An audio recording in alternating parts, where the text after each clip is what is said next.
2024ರ Wimbledon ಮಹಿಳಾ ಸಿಂಗಲ್ಸ್ನಲ್ಲಿ check ಗಣರಾಜ್ಯದ ಬಾರ್ಬರಾ ಕ್ರೆಜ್ನಿಕೋವಾ ಮತ್ತು ಪುರುಷರ ಸಿಂಗಲ್ಸ್ನಲ್ಲಿ ಸ್ಪೇನ್ನ ಕಾರ್ಲೋಸ್ ಅಲ್ಕರಸ್ ಚಾಂಪಿಯನ್ ಪಟ್ಟವನ್ನು ಪಡೆದರು.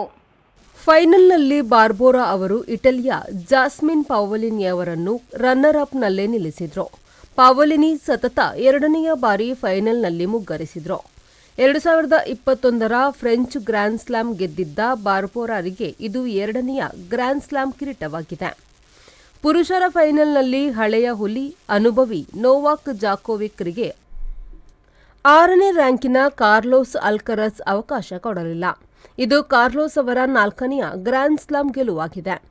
21ರ ಪ್ರಾಯದೊಳಗೆ ಹಿಂದೆ ಜರ್ಮನಿಯ ಬೋರಿಸ್ ಬೇಕರ್, ಸ್ವೀಡನ್ನಿನ ಬೋರ್ನ್ ಬೋರ್ಗ್ ಮತ್ತು ಮ್ಯಾಟ್ಸ್ ವಿಲಾಂಟರ್ 4 ಗ್ರ್ಯಾನ್ ಸ್ಲಾಮ್ ಸಾಧಿಸಿದ್ದು, ಈಗ ಅವರ ಸಾಲಿಗೆ ಕಾರ್ಲೋಸ್ ಅಲ್ಕರಸ್ ಸೇರಿದ್ರು.